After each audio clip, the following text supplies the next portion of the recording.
Somebody call a doctor because bad medicine is back. That's the answer. This is the Appleton Oak. I'm Mason Quinn. Folks, today we are getting back to Extraordinary Attorney Woo. This is episode 9.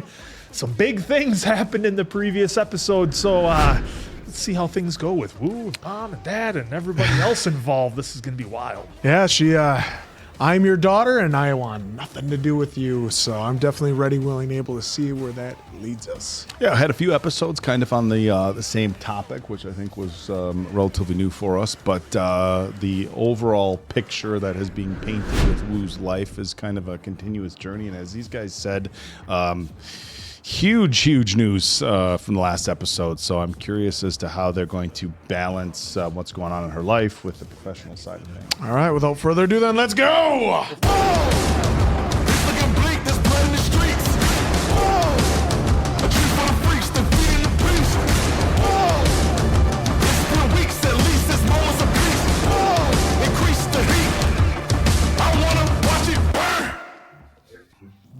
Everybody's going to their after-school activities here? I was like, is there a ninja?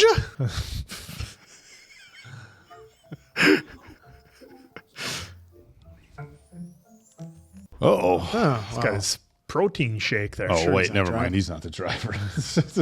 Protein shake just baking in the sun. Oh, Did you ever do lovely. that? Just Leave throw it there that for out. a few days to marinate. 공부를 무진장시켜서 이름부터 무진장 학원이라는 무진 학원에 가는 버스. Stop studying? 어린이 해방군 총사령관인 내가 이 버스를 Liberation 출발했다. Army. 지금부터 이 버스는 학원 안 가는 버스다. 아저씨 누구예요? 어린이 Commander 해방군 Chief. 총사령관 이름은 방국봉이다. 이름이 진짜 방금뽕이에요? I have a 진짜 card. 방국입니다.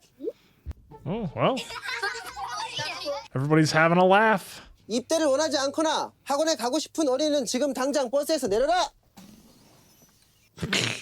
The music. 어린이 해방군이 뭐예요? 어린이 해방군은 놀고 또 논다. 놀다가 죽지 않은 게 기적일 정도로 Miracle. 쓰레길 정도로 논다. 엄마한테 물어봐도 돼요? 안 돼. No way. 어린이는 지금 당장 놀아야 한다. 2. 어린이는 지금 당장 건강해야 한다. 3. 어린이는 지금 당장 행복해야 한다. 어린이를 위한다는 학교와 학원 그리고 부모의 간교한 주문을 현지에 물리치고 Sly demands. 놀자! Let's go. Let's go. 안전벨트! Seatbelts. Oh, the Pied Piper. Well, that's Well, he's got an ID. that's not exactly a good story. 법원 도착했어요? 네, 피의자를 접견할 시간이 충분하지 않아 걱정입니다. 그거야. 사건을 방금 맡았으니까 어쩔 수 없지. 준호 씨가 사건 자료 들고 법원으로 갔으니까 얼른 받아보세요. Perfect. 피의자는 26세 남성이에요. 미성년자 약취 유인 혐의로 체포됐고요. We just saw. 그래서 그 안에 타고 있던 12명의 초등학생들을 근처 야산으로 데려갔다. 피의자는 무진학원 원장님의 셋째 아들이에요. 한마디로 어머니가 운영하는 학원 버스를 아들이 His mother's Nice. academy. 납치한 아이들하고 뭐 이런저런 노래하면서 4시간 가까이 놀았대요. 학원 버스 운전사의 신고로 변호사님 저기 속눈썹이 That eyelash. Oh, I didn't get it. 오늘도 고독합니다. Quite a delicate process here. Look how they faded out the screen. Hey, easy. You watch those things? Whereas if it's a guy and girl's like, 이 속눈썹이 잘안 떼고 겨우 됐어요. good thing you're not a doctor. 누구십니까? 안녕하십니까. 법무법인 한문화의 변호사 우영우입니다. 똑바로 읽어도 거꾸로 읽어도 우영우. 기러기 토마토 스위스 인도인 별도백 우영우. 저는 변호사 필요 없습니다. 제가 사건을 맡지 않으면 법원이 직권으로 국선 변호사를 선임할 겁니다. 변호사 없이 재판 받을 수 있습니까? Oh. 시간이 없으니 바로 묻겠습니다. 방구뽕이랑 이름은 본명입니까? 이름이 이상해서요. 어린이들은 웃습니다.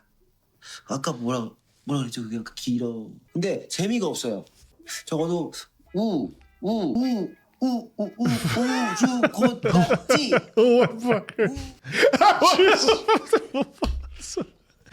No, no. She's like, what am I getting into? 화를 내는 이름을 가지고 그 이름에 걸맞게 사는 거. 그게 제가 하려는 혁명입니다. My revolution. Revolution. 박수. 박수.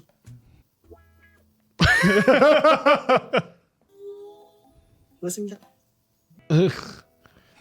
What kind of case is this gonna be? 이름이 뭡니까? 방구뽕입니다. 2년 전에 방구뽕으로 개명했습니다. 이제는 방구. 직업은 무엇입니까? 어린이 해방군 총사령관입니다. 있습니다. Commander in Chief. Objection. 죄송합니다. 피의자의 대답에 너무 놀라 말이 잘못 나왔습니다. 피의자가 제대로 된 답변을 할 수 있도록 잠깐만 상의해도 되겠습니까? 빨리 해요, 빨리. 어린이 해방군 총사령관이라니 지금 무슨 소리 하는 겁니까? 그게 제 직업이니까요. That's what I do. 방구풍 씨가 멀쩡한 정신의 소유자로 도주와 증거인멸의 우려가 없다는 걸 보여줘야 합니다. 그게 직업입니다. 제발 내 말을 들으세요. Yeah, is unemployed or 다시 묻겠습니다. Just let Wu do her 피의자 thing. 직업이 뭡니까? He's gonna say the same thing. 무직. Oh, okay. 그러나 미상으로 Took her 적지 advice. 말아주십시오, 판사님. Oh, whoops! I spoke too soon. What am I gonna do with this? 아드님 생각이 워낙 확고해. 법원으로서도 걱정이 된 모양입니다. 그 As it 어린이 should. 해방군 총사령관이 직업이라고 한다든가 그 주소를 묻는 질문에 뭐라고 대답했다고 했지? 어린이의 마음속 oh boy. 아드님이 산에 데리고 갔던 그 학생들은 어떻게 됐습니까? 12명 전부 그만뒀어요. 오. 학원비도 다 환불해줬고요. Unenrolled. Oh. 평판에 예민한 동네라서 덩달아 그만둔 다른 원생들도 꽤 됩니다. Oh, 그 12명 학생들의 부모님들과는 혹시 만나보셨습니까? 경찰서에서 만났을 때 그 뒤로는 저도 정신이 없었고요. Yeah. they Yeah, probably you weren't might want here. to talk to him. 그 피해 아동 부모들이 쓴 처벌 불원서를 받는다면 물론 부모들이 합의금을 요구할 수는 있겠지만요. 저 혼자 아들 셋 키우기가 아들 셋을 전부 서울대 보낸 엄마예요. 제가 남의 애들 돌보느라 우리 애 삐뚤어지는 걸 놓쳤네요. Maybe. Heart was in the right place, but didn't see what was right in front of her. 수임료는 얼마든지 낼 수 있어요. 구치소 가는 건 못 막았지만 교도소는 보내지 말아야죠. So is he gonna like tell mom he sees it as a way to help out other kids too? 좋아한다고 말했는데 상대가 아무런 답변이 없으면 그건 그냥 아무런 답변이 없는 거지. 좋아한다고 했어? 내가 이준호한테? 정확히 뭐라 그랬어? 너 또 막 이상한 소리 한 거 아니지? 정말 제 분당 심박수가 엄청났습니다. I can't wait to see her 뮤지컬 reaction. 드라마야 뭐야? 우리끼리랑 분당 심박수 얘기를. 내가 널 보면 막 심장이 두근두근한다. 내가 너를 좋아한다. 뭐 그 뜻이잖아요. Seems pretty clear. 도망치는 박유진 씨를 쫓아 함께 달리느라고 Yep. 이야기하지 못했어. 나를 좋아하지 않아서일까? Oh, come on. 저번에 보니까 이준호 너 완전 좋아하던데. 날 보면 웃고 속눈썹도 떼어줘. 어? 야 속눈썹! 그 안 좋아해도 뭐 속눈썹 푹 떼어줄 수 있지. 뭐 깻잎도 아니고. 한 번 더 물어볼까? 어떻게 생각하는지. Try it again. 나도 그건 아닌 것 같아. 완전 잘해주면서 아무 말도 하지 마. 이준호도 헷갈리게. 어떻게 하는 거지? 의자도 빼주고 차 문도 열어주고. Oh, she's gonna take all the. It's gonna be reversed. She gonna lay her coat down in a puddle for him to walk over. Oh. 맞았습니까? 구치소에서? 은하수입니다.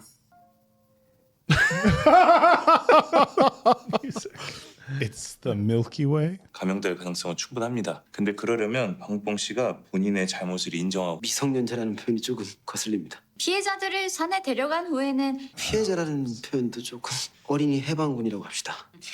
싫습니다. No. 납치한 어린이들을 산에 데려간 후에는 무엇을 했습니까? 어린이 해방군 입대식을 했습니다. The way they make it sound is like they're all gonna be in like fatigues. 대한민국 어린이의 적은 학교와 학원.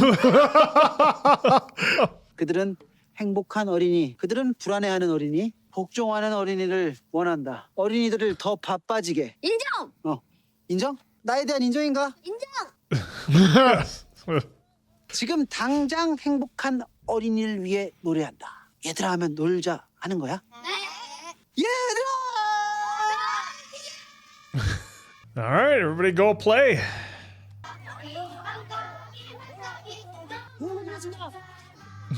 Oh, red light, green light, 1, 2, 3. Hard to look at red light, green little- light the same again after having watched Squid Games. It's a isn't little it? different. Yeah. Oh, I don't I'm think I not ever sure how played to that feel one. about all this. Like, It's complicated. Yeah. I mean, it's going to boil down to like he was brought up the way that his mom wanted him to get brought up to be able successful. And he's like, he wanted to be a kid. Yep. And so, like, he wants kids to be kids. It's not exactly the safest spot he was at. And he built a fire. Well, that's good.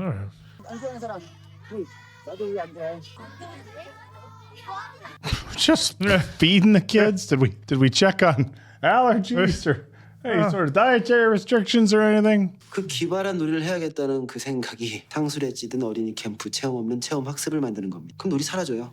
그런데 그 철학이 방구뽕 씨의 감형에 도움이 될지는 모르겠습니다. 제가 원하는 게 아닙니다. He doesn't care. 제가 원하는 건요. 어린이 해방입니다. Back to this. This is a lot. 언젠가 어린이를 변호할 일이 생기면 임시 개명을 해야겠습니다. 오늘 방구뽕 씨 얘기 많이 하시네요. 고래 얘기는 한마디도 없으시고. 방구뽕 씨는 나보다 더 이상한 사람 같아서 같이 있으면 좋아요. Oh. 방구뽕 씨는 좋겠다. 난 변호사님이 누구 얘기하면서 이렇게 웃는 거 난 또 처음 보네. Oh boy. Oh, someone getting jelly?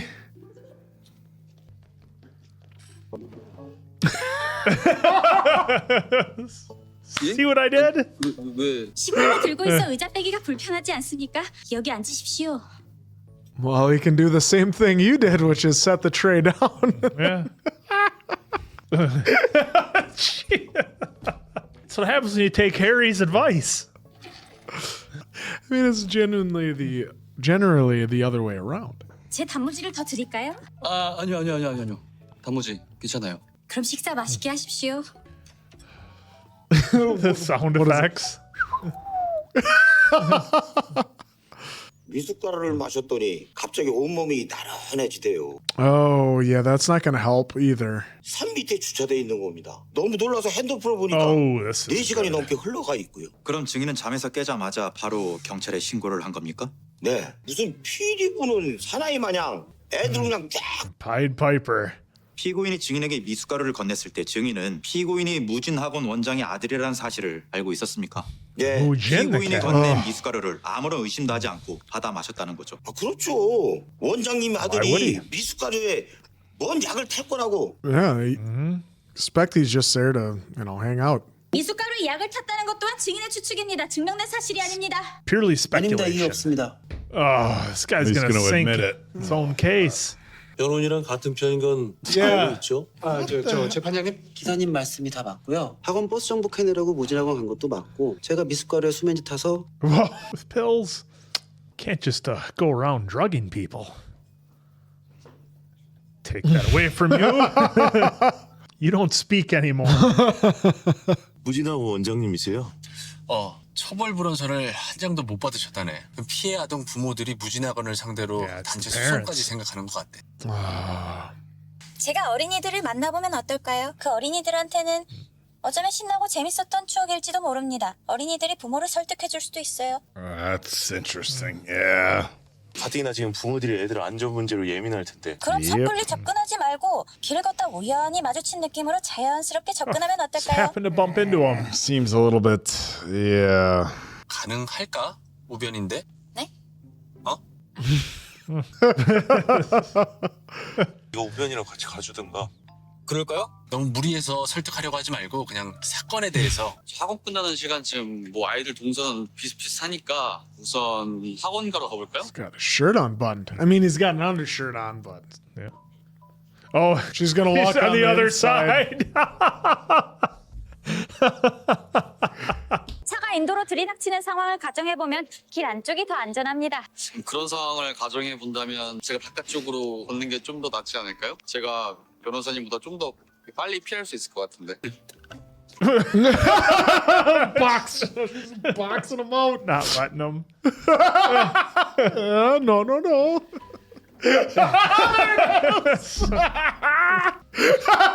Just smiling. Opening Got the the door. door for him. Yep. 하십시오.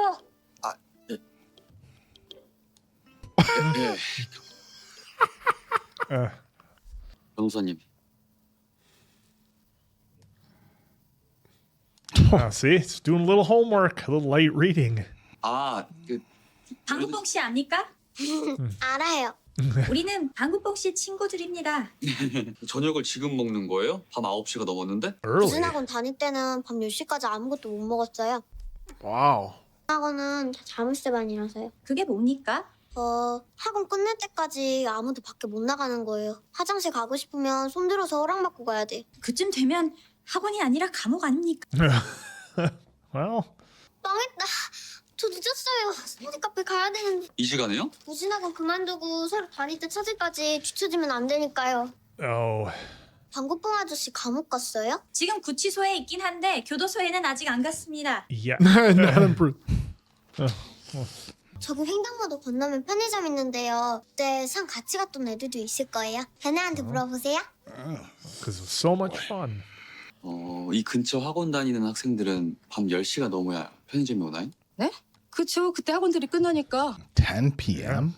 그때 되면 아주 전쟁이에요. 저녁밥 전쟁. We're 여기 building our 오는 case. 애들 다 수십억짜리 아파트 사는 금수저들이라 사 먹는 것도 조금 다를 것 같은데 전혀 안 그래요. Said they have to be healthy. It was one of the Well, rules. that's why that's a rule. Yep. 조심 좀 해라. 거기 조심 좀 해. Wow, they are storming in there. She wasn't lying. Energy drinks, monsters. fried chicken. Looks like a great evening dinner. Well, they're probably going home to study then right away too. 애들이 마실 거 살 때 뭘 보는 줄 아세요? 카페인 함량이에요. Yeah, yep. 높을수록 좋아해. 보고 있으면 좀 그렇죠. 지금부터 저걸 저렇게 마시면 Oh, yeah, high school. Yep.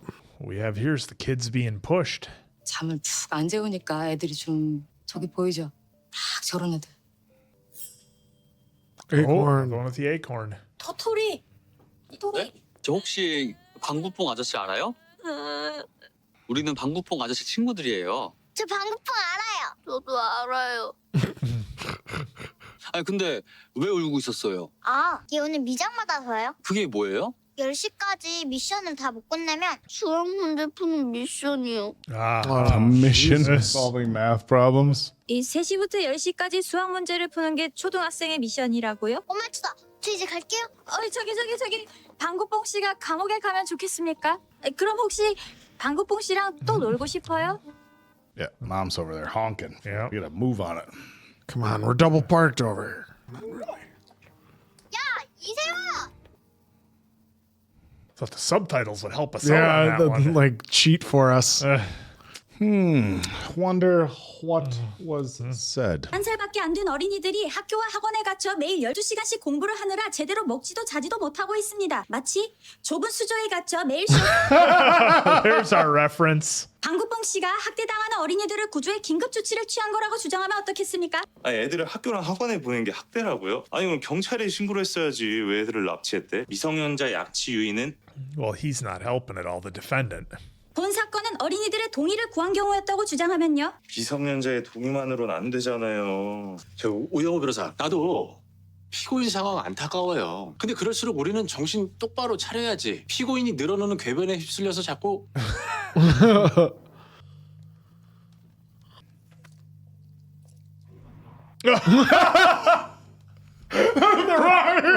Rock music. Fuck out. 어디 가요? 너 어디가? 그냥 뭐 소개팅? 우리 준호는 어쩌? 우리 준호는 무슨 아우 됐어요. 하러 갔다. Crappy instincts. 이제 진취적으로 살 거예요. 아무리 권민우 변호사라도 주변에 괜찮은 남자 하나쯤은 있을 거 아니에요. 아무리 권민우 변호사. 잘해주는 방법을 많이 하는 남자야. 그래? 응. 김초밥도 잘 만들어. 내가 다음에 The 소개해줄게. chef. The rock music. Get out of here, pal. 무슨 끔찍한 일이 벌어졌을지도 모른다고요. 어머니들의 분노와 걱정 저희도 충분히 이해를 합니다. 소송은 정말 많은 시간과 에너지를 필요로 합니다. 그 결과가 꼭 원하는 대로 나온다는 보장도 없고요. 번거로운 소송까지 갈 필요 없이 최성숙 원장님은 어머니들께 진심 어린 사과를 드릴 준비가. But is she able to? She's Yeah. ready and willing. Yep. 방구뽕인가 뭔가 하는 걔는 당당하기만 하던데. 아니 우리 무슨 애들 행복 따위는 안주에도 없고 또 그게 분하더라고. 우리가 애들 고생시키고 싶어서 고생시키니까 다 애들 미래를 위해서 그러는 거죠. Oh, is she starting to realize, hearing it from all these parents? I think she is. Now's her moment. Oh, she's getting on her knees to beg. 뭐 하는 거예요? 우리 애 정신이 아프고 모자란 애입니다. Oh. 지가 무슨 말을 하는지도 모를 거예요. 다시는 이런 일 없도록 교도소 생활을 견디기에는 너무 약한 애입니다. Not gonna make it on the inside. No, she is at their mercy. 가족의 선택이라도 할까 봐 이렇게 부탁드리는 거예요. 부탁드립니다.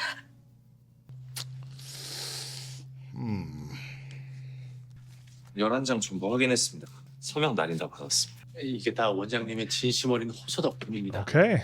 애쓰셨습니다. 변호사님들도 수고하셨어요. Well, there's more to this case yet. 방구뽕 씨가 정신이 아프고 저는 그렇게 생각하지 않습니다. 변호사님이야 몇 번 안 만나보셨으니까. 어린이들은 방구뽕이란 이름만 들어도 웃습니다. 방구뽕 씨가 주장하는 어린이 해방의 의미를 방구뽕 씨를 이해하지 못하는 건 Are the adults? 맨날 놀고 싶어요. 해방되고 싶어요. I want Wanna be liberated. 증인은 피고인을 어떻게 진단합니까? 피고인은 망상장애 환자입니다. 망상장애 중에서도 과대형 망상장애라고 할 수 있겠네요. Is that what we're gonna go with? 어린이 해방군 사령관이라고 주장하는 것도 과대형 망상장애 증상입니까? 네, 그렇습니다. Oh, here we go. Where's that fan? Get a fan in Here it comes. Not as big this time. Oh, it's the bent over Oh. fin swimming around that little aquarium / room. So what'd you spend your budget on in this TV show? That is a wildly vivid picture of an orca, isn't it? Oh yeah, they did a really good job. 증인에게 추가 질문하겠습니다. What are you doing? 12명의 어린이들이 다녔던 무진학원은 자물쇠반 운영으로 They 유명합니다. only got 11 signatures too, by the way.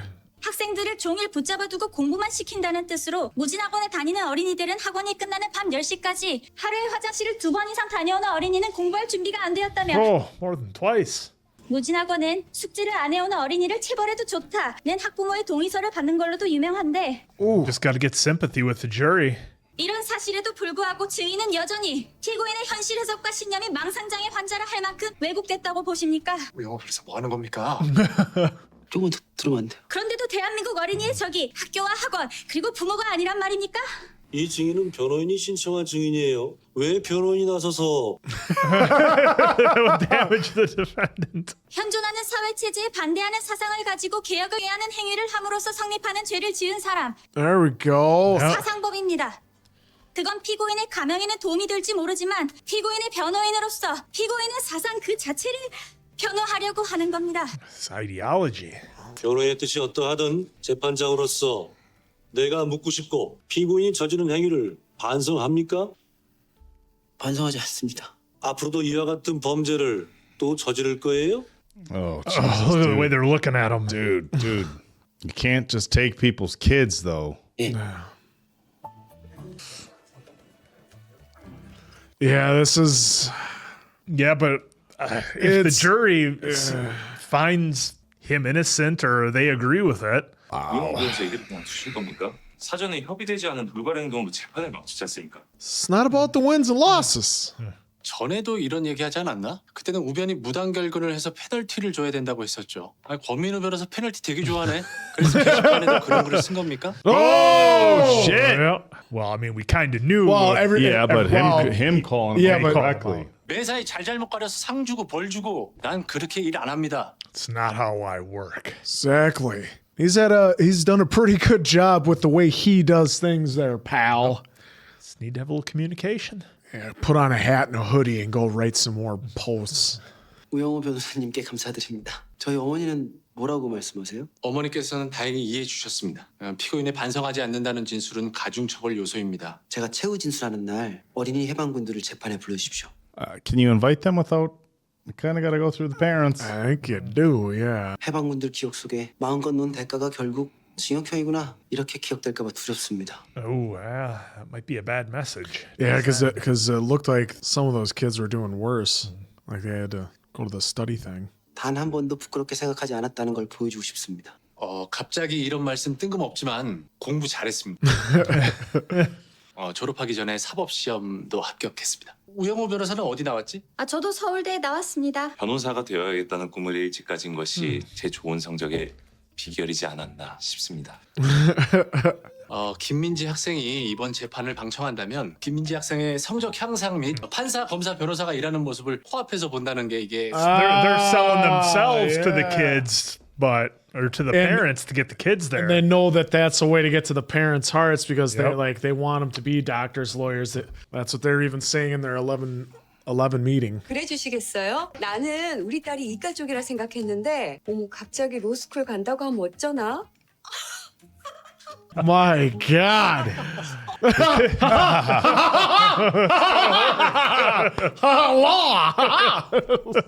All right, easy there. You did that a little too well. 변호사님, 그 무진학원 원장님께서 Oh, is she gonna carry that for him? 주신대. 아이들이랑 법정 갈 때 그 버스로 가면 될 것 같아요. 네. She's going to try and carry it for him? 제가 들겠습니다. 네? 어디로? Where to? She can barely carry it. He's got a face. All right, he gonna ask 저한테 her? 왜 그러세요? 저한테 잘해 주시잖아요. 제가 변호사님한테 뭐 실수한 거 있어요? 그런 거 없습니다. Trying to show you. Oh. There. Hey! Trying to show it. 좋아해서 잘해줬습니다. Back to being Grey's Anatomy. Your face says it all. 자, 여러분. 이제 출발할게요. 아저씨는 이름이 뭐예요? 그러니까 제 이름은 이 똥구멍입니다. Leave the butthead. 이 사람은 이 똥구멍이고 저는 우주 코딱지입니다. 아저씨는요? 이름이 뭐예요? What's his name gonna be? 그냥 뭐 They're waiting for something good. 변호사 아저씨야. Boo. Boo. Hiss. 권지금? 그거 하라고 해. I did not expect that out of him. 나는 정복이야. Poopy guy. Young poopy His guy. delivery. Good to see our villain starting to make a little bit of a turn. Hopefully.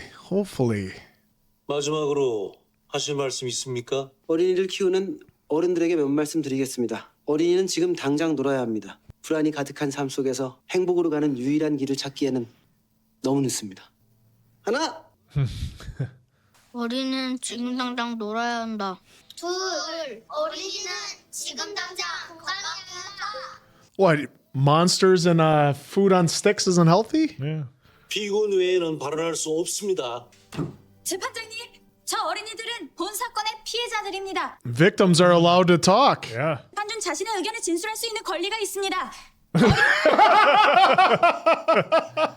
어린이의 미래를 위한다는 학교와 학원. 나 어린이 해방군 총사령관 방구뽕은 지금 당장 행복한 어린이를 위해 노래한다.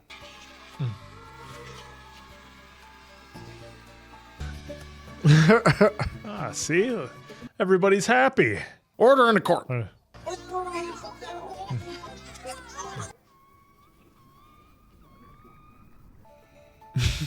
So let me get this right. You see whales.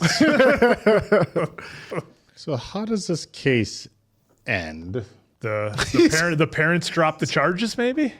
That can be the only thing. Yeah, I don't know. 아니 네가 좋아하는 사람 최주현 아니면 누구냐고. 누군지가 그렇게 중요하냐, 너는? 아니 누군지 알아. 이 영화가 도와주지. Not the who. but the Well, 아주 그 병든 닭처럼 그 한숨만 푹 쉬는 게 그냥.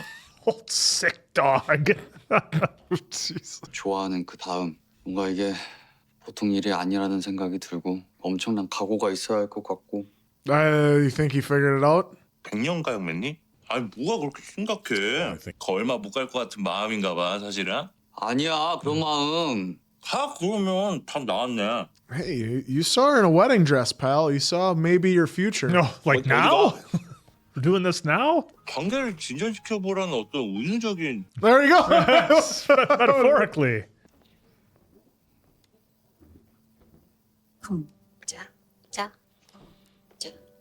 Yep, going back to that. Is this what you do, Quinn? Not quite that graceful. And you're out. Oh, ran all the way there. Yeah. 감사합니다. 저 할 말 있어요. 좋아해요. Hey! All right. That's the acknowledgement. 너무 좋아해서 제 속이 꼭 병든 것 같아요. Time to get that whale-themed wedding ready to go. I think so.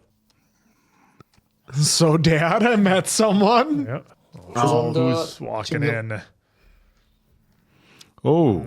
Oh, look who came walking back into my life. Oh. Yep. Yep. 들어가도 돼?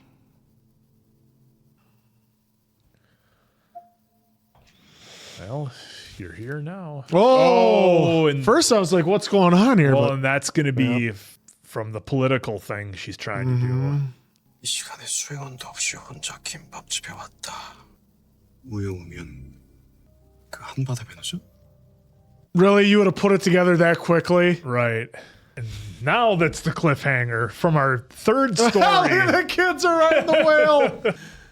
Oh, man. Gotta stop. Well, this was an interesting episode because we had like 3 stories kind of going on at once, and they all didn't come in, at the same time.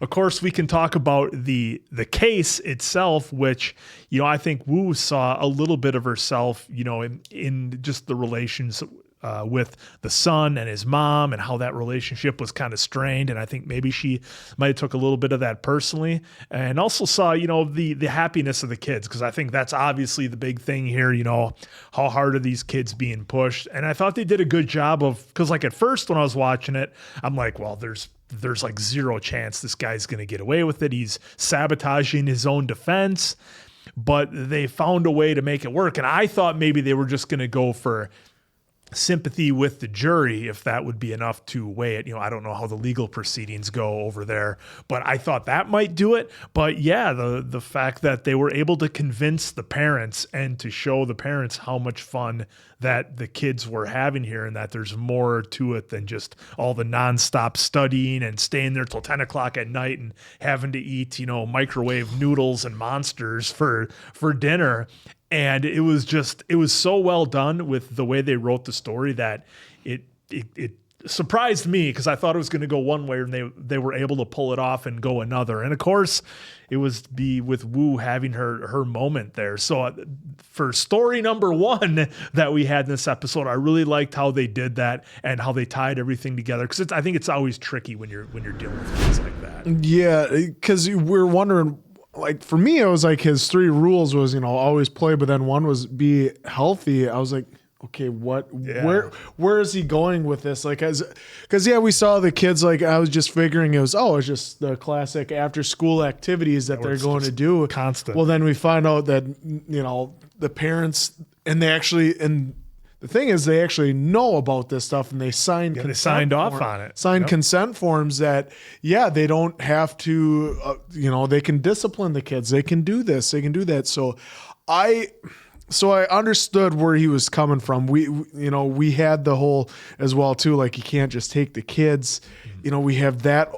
Because that obviously, because they talked about like the consent of minors, despite the fact he gave them the opportunity. We all used to go on, some of us. Class trips, school trips. I know it's a joke we have. Yeah. But we had to have our parents sign it. It wasn't permission slips. Hey, Mason Quinn, do you want to go? You have to say no. You have to get your parents to sign. So like they have to bring that all in, and obviously that was right. But I loved how she got the parents on board by saying, hey, they can see the legal system in action. Come see a successful lawyer. They could, like the one girl's like, I thought she was in science, but oh my God, if she gets into law, she could be a lawyer. Like they're like frothing at the mouth because they were so excited. I mean, obviously their culture is different than ours. They want to push their kids to be better. We even saw it as much when all the parents were all together, like, saying their little bits and at the pieces, table. like, I don't want my son doing this or my daughter doing that. I want them to be successful. And that's fine. That's understandable. And I totally get it. And you want that in your children, but you also have to let them be children. Yeah. And Well, that's what I like, how with this case, that's what he was because that's what it translated to. Yeah. That's what he was just trying to do. Now, because he the had that great go-about way line. of doing it. Yeah, is what he had that great line in the court about how when are they supposed to play? After they're done with school, after they're done with their studies, after they're done with college, after they get married. It's after too they have late. kids, it's then too it's late too late for to all play. of that. So I thought that was a great line that he threw in there. Yeah, look, I'm conflicted with the episode. I think it's a great lesson. Don't push kids too hard. Let them be. Look, the idea of let kids be kids, let them play, let them enjoy their youth, because when it's gone, it's gone. I think it's a very important lesson. I think they did a great job of showing just how far some of these kids are being pushed. Like, look, kids look, it's one thing. We're certainly not encouraging high school age kids to be slamming a bunch of monsters and doing all that sort of stuff and eating your dinner at 10 p.m. But, kids even younger and stuff, it's like that is detrimental to their overall health, which we saw that being discussed. And so I appreciate the concept that the kids are being pushed too hard. I know there's a lot of gray area with some parents not driving their kids hard enough and parents going too hard, and you want the kids to be successful. And so I think that's a very powerful message. Having a grown man take a bus full of children and just saying, I'm going to take you out into the middle of the woods and play is highly problematic. Yeah. It's highly problematic. Look, and if somebody were to come to me now as a parent of a 5-year-old and say, hey, this is what's going on. Do you think like maybe this, and this? Let's talk about it. Let's, these are my concerns about children in general. My first, response would be like, okay, well, it's not your child. Do you have children? And that's not to say that somebody without children can't express concern for other people's kids and have better intents than some parents. But again, it would be extremely problematic for somebody to essentially drug the bus driver and take the kids out in the middle of the woods without your parents' permission and start playing with them. And you can say it's done in a harmless manner. Look, you could look at this episode from two different ways. You could say, oh, he just wants to play with the children, wants the children to be happy and healthy. Or you could say, holy shit, that was creepy. That was super creepy that a grown man wanted to take a bus, and take them out in the middle of the woods with no parental supervision, with the bus driver drugged. And, so this is a real, it's touchy tough episode. It's tough because none of this happens unless he does it the way he does it. Because the parents never would have given consent. They never would have let their kids play. They just would have made them study. So none of this happens unless he does that incredibly out of character type thing for normal behavior. And I was going to say the way they did it too is it's the head master director. It's her son doing it who had been in this same position his entire life. So in the system. That's why he's doing it. So that's where I get it. That's how they tried to lessen the blow. It wasn't some just random. I mean, to kids, I was a random stranger, but to them, and then it's like it was the headmaster. I'm sorry, I don't know her. The principal. It's her son doing it. So that was their way of trying to lessen the blow. If it does at all, because I agree with you. You can go one of two ways on that, absolutely. But that was their way of trying to lessen it. Yeah, look, if you're trying to make a difference, I think maybe some sort of study on the impact of overwork, the children's health, happiness, and mental well-being and what that looks like. Now, of course, you'd still have to get the parents' permission to be able to take any sort of if they're even going to look at it, if they even care. Look at it. Yeah. Well, studies have shown that kids who do homework until 10 p.m. at night and have to do math straight for 7 hours. I mean, look, I have no idea this is how they operate in schools. I do know different cultures have different academic expectations. I do know here in the U.S. as a whole, we're not doing great. So we're not going to sit here and judge other countries' academic standards and the standards that parents hold for their kids. But again, it's like they tried to throw a kind of like a heartwarming thing on something that, in a lot of aspects, I think a lot of parents would just say, nope, that's highly, highly inappropriate, incredibly creepy. And if you were trying to send a message about how the kids need to play more, Maybe we can appreciate that in some capacity, but the methods of execution were something that I think any parent would be wild. Look, it didn't matter what your intention was. Taking kids without their parents' permission is, look, unless the child is in a situation where there's imminent danger, I guess that's a slippery slope, right? Like taking a child out of an abuseful situation without the parents' consent, you're still trying to do the right thing. So I understand that they showed him trying to do the right thing. He was very, very honest. He wasn't trying to be deceitful to anybody, but the methods was questionable. Now I'm going to go back to the relationship thing here, and and I'm glad they with Woo and Jung Ho. With Woo, yeah, and he was taking it from a standpoint like, look, if it doesn't work, there's no going back. I think he realizes that it's risky. And folks, if you haven't, if you didn't catch our previous episodes, I said, my concern with with having family and friends who are Asperger's or are somewhere on the spectrum, I would always be concerned about somebody who is on the spectrum or has Asperger's, who's not, not in the same capacity to make certain relationship decisions, both, I guess just from a non-physical and also from a physical standpoint. It's concerning to me. So I know a lot of people had previously commented that the show is very good about it. They do it delicately, and it seems like they're doing such, but I'd be lying if I said I didn't have concerns that all these things need to be explained to Woo.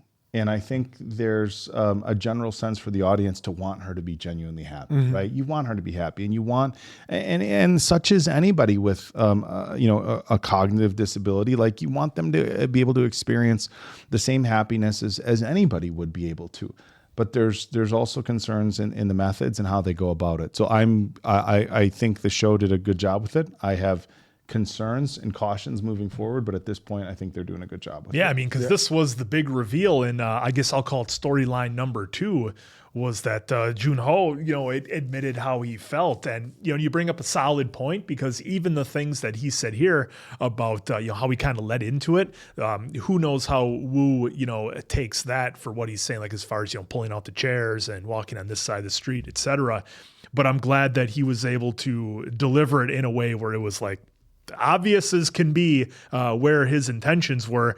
And then they, of course, cut on us to go to story number 3. But I am glad that here on episode 9, we kind of got this reveal, because I'm not sure how much longer I wanted to, kind of play out this ride. It's like, okay, we're halfway through the season. It's time for this to progress a little bit and not just kind of be on the fringes. Yeah, with Jung Ho, like him talking with, our one villain that maybe he was, he's getting turned around a little bit. Diarrhea man. He was, so maybe he's going to start turning the corner, but having this conversation with Jung Ho, like, and he not knowing, and he's just telling him you have to at least try and just go do it now. But he does show his concerns, because he's not sure. It's like, he feels like he's got one swing at this, and if he messes it up, it could go real bad. It feels like it's be all, or it's the be all end all. So I love that he is approaching with caution. He's not just, hey, we can just go and do it and like it's going to be normal. And it's like, if it doesn't work out, it doesn't work out. No, there's a lot of different moving parts to it. So I love that he not in as many words as I said, explored it, and he played it really well here with our villain. I keep forgetting his name, but I love that with the little dialogue that they did have, that I was surprised he didn't figure out who it was. Well, I mean, look, let's take a look at this in a real world scenario and not in the context of a television show. If you had a friend or a coworker who said, you know what, I'm going to romantically pursue this woman, anybody would have cautions. And if it didn't work out, if something happened and you were like, well, look what you were trying to do. And I think there's huge risks there. And again, look, folks, I've dealt with it. And if I seem overly, I don't want to say passionate about it, but overly concerned, it's because I've dealt with this in real life. And if you're somebody who hasn't dealt with it personally, somebody with a cognitive disability or on the spectrum trying to date somebody who's cognitively normal, then while I will say I appreciate your opinions, it's one of those situations where you haven't been there, you don't understand the stress that comes along with that. And it is highly stressful when you have somebody that you're close to who is, I'm just going to say cognitively disabled, attempting to date somebody who's not cognitively disabled. It is a very, very touchy and very complicated situation. So while I appreciate, all the comments of people saying this, unless you have actual real world experience with it, it's difficult for me to say, okay, we're going to have a conversation with it, because I think the level of concern that you're going to have about this situation is extreme. It causes, even for the most relaxed of people, it causes anxiety, it causes concerns. How'd the date go?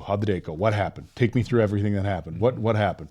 What did they say? What did they do? Did it go good? Did it go? Yeah. I mean, the level of anxiety you have when somebody who has a cognitive disability is going to try to date somebody who doesn't is very, very high. And so again, if I seem passionate about this show, it's because it's not just this work of fiction that I'm watching. It's something that I've experienced in my real life with people close to me. And so again, when I watch this show, I'm like, okay, I think they're doing a good job. Yeah, the writers have been doing a good job of working with that, and I think handling it in a very solid manner. Mm-hmm. But now, story number 3.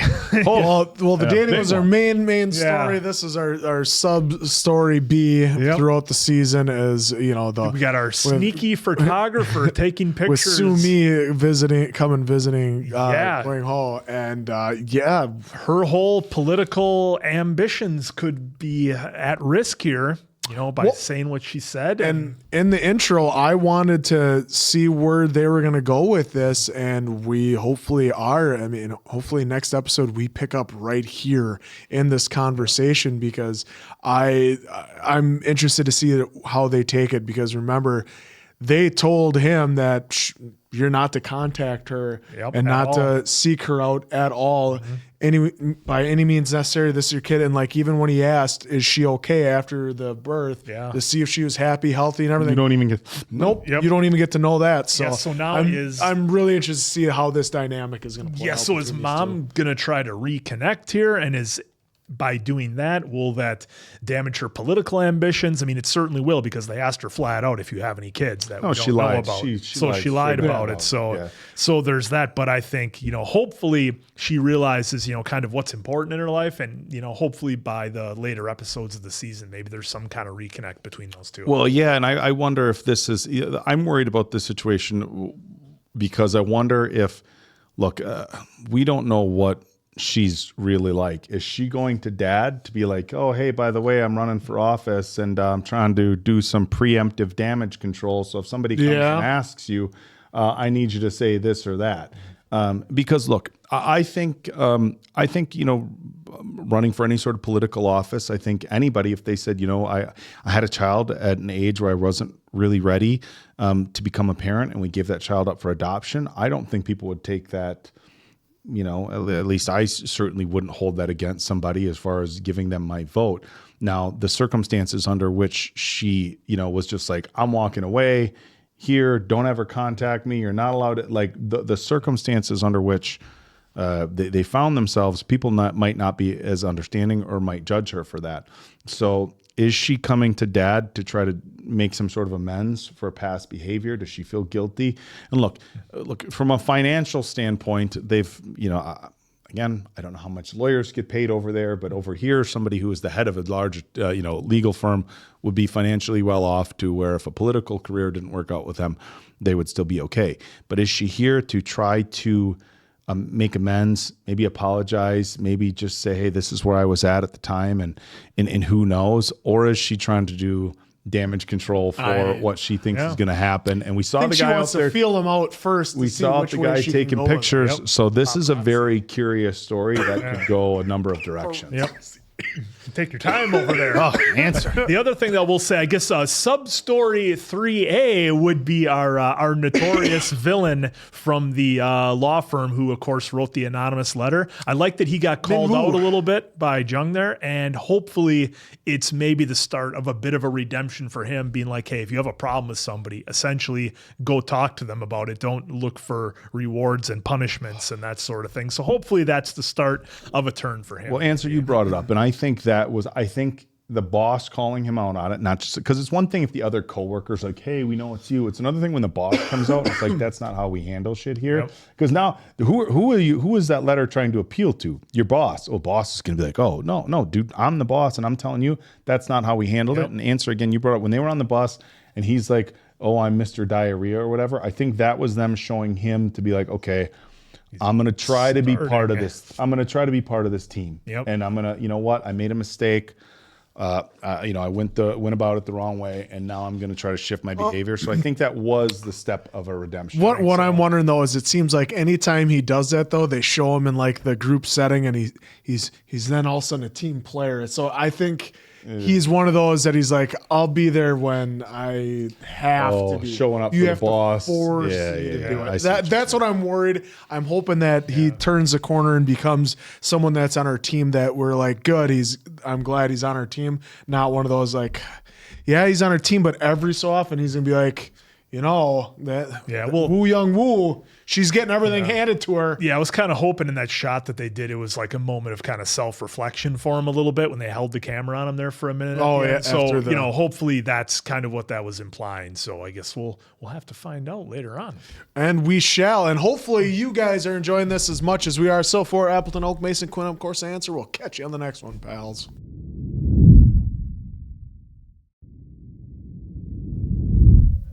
That's how. Wow, I went.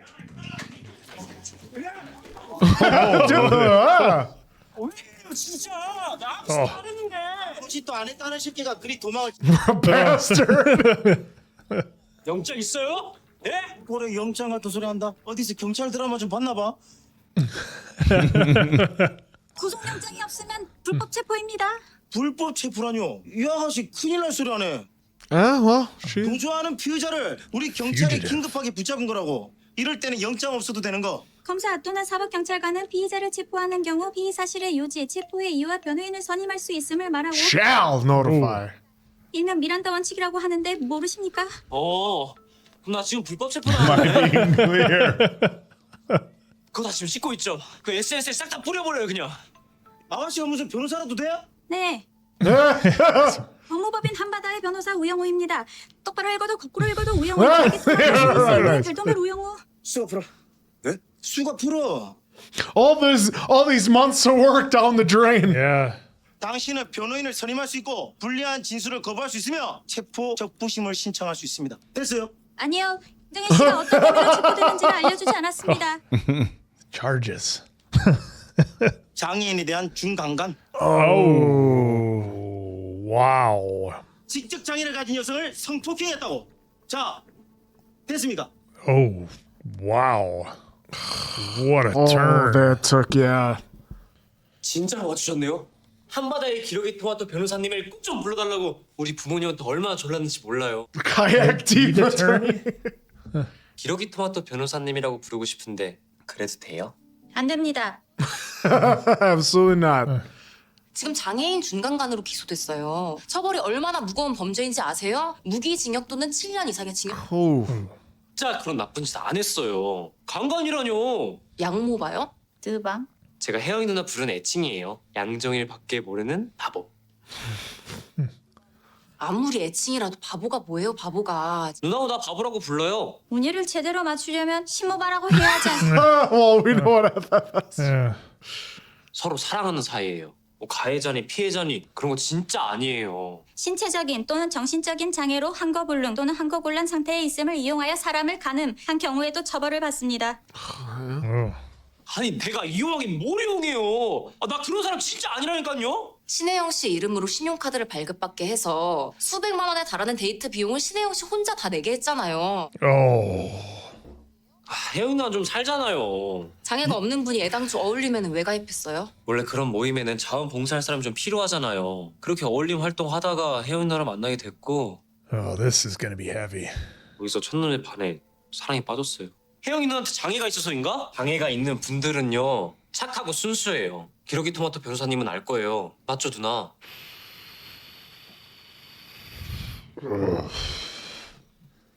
Oh man, this case mirroring what she's going through. 골치 아픈 사건을 달고 왔대. 2호선 지하철에서 달고 왔습니다.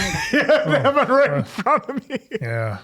아, 오영호 변호사가 뭐 불법 체포가 어쩌고 영장주의가 어쩌고 그러면서 잘난 척했죠.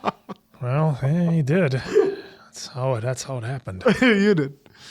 지금이라도 이 사건 안 맡으면 어떨까요? 한바다보다 작은 로펌에 맡기면 일단 수임료를 아낄 수 있잖아요.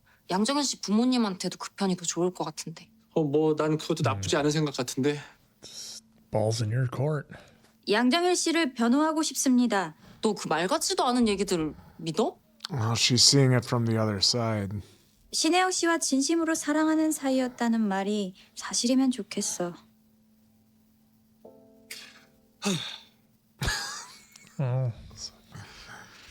사건 해야지 뭐. 진행하세요. Proceed. 아, 최수연 변호사도 같이. 네? 최수연 변호사가 옆에서 워 시켜줘요. 뭐요? 워 제발. Yeah, she does respond to that. Remember, Attorney Wu does when he say whoa whoa, she whoa whoas. What? Back here now. Let's see how this goes. 야, 자세히 얘기해봐. 풍속 그리고 습도까지 하나도 빠짐없이 전부 다. 그러니까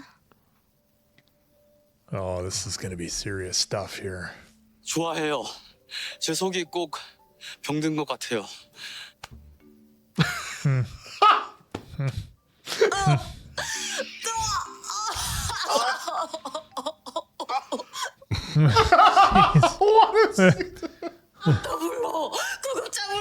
How do I call the doctor? Broccoli. It's a phone. 이제 뭘 어떻게 해야 돼? 그때는 뭐라고 대답했는데? 좋아한다는 말 듣고 난 다음에. 기러기 토마토 스위스 인도인 별똥별 역삼역. She ran See you later.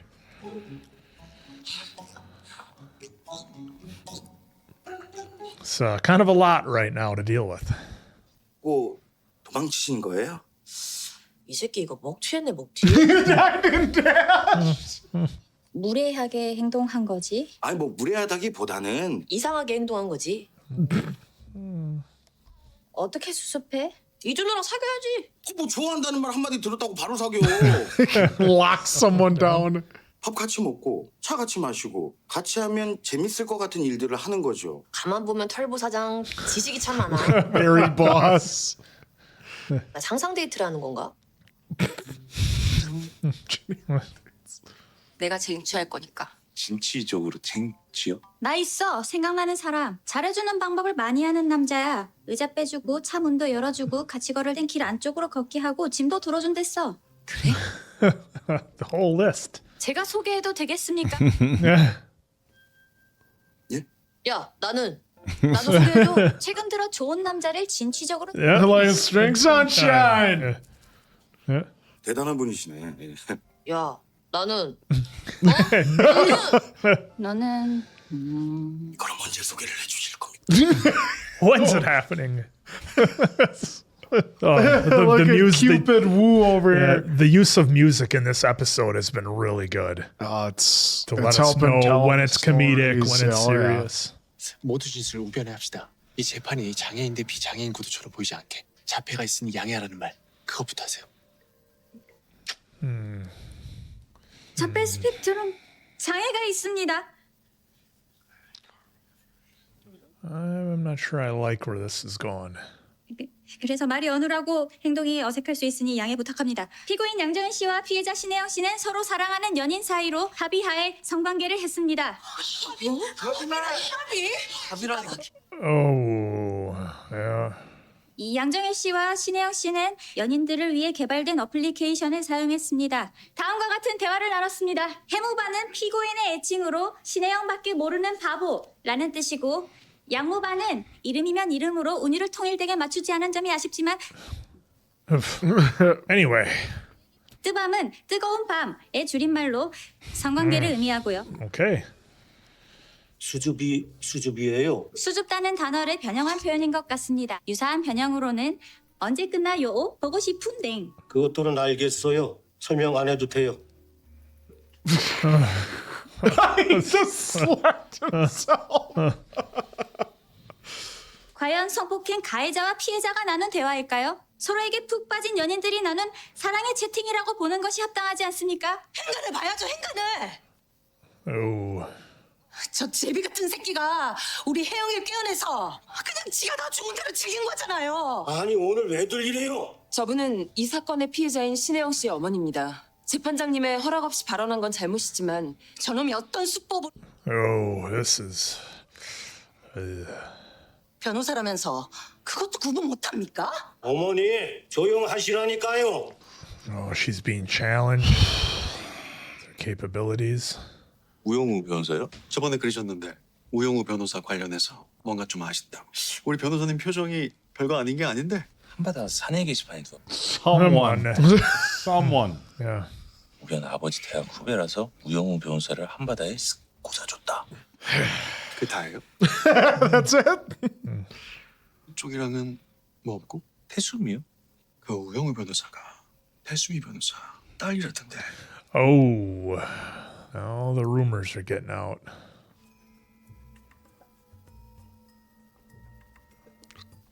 Talk about getting a Yeah, this guy's shocked. and dropped on.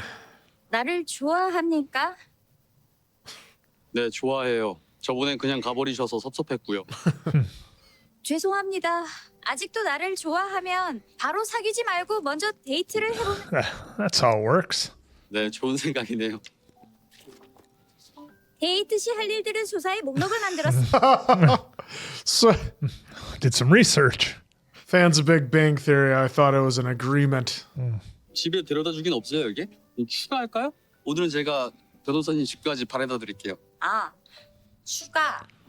집에 데려다 주는 길에 손잡기도 없겠네요? 최대 57초까지만 가능했어. 57 seconds. 57초 이상 잡으면 어떻게 되는데? 손을 놓고 싶어집니다. 견딜 수 없을 만큼이요. 7초까지만이라도 잡겠습니까? 괜찮으시겠어요? She's gonna start a timer. Timer, yeah. There we go. There's the timer. Click. Just the way they're doing it. Yeah, this is great. Hold on, I'll get the timer started. We already know. Yeah. 안 되겠습니다. 죄송합니다. 아유, 아니에요. 집에 데려다 주기만 해요. 손잡기는 다음에. Can wait.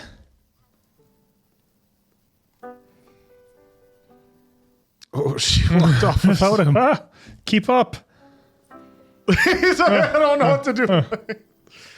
What do I do with? Oh, look at this. The old, the old fade out. Man.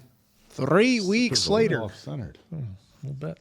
신혜영 씨는 IQ 65인 경도 지적 장애로 13살, 그러니까 초등학교 6학년 정도의 발달 연령이라고 보시면 되겠습니다.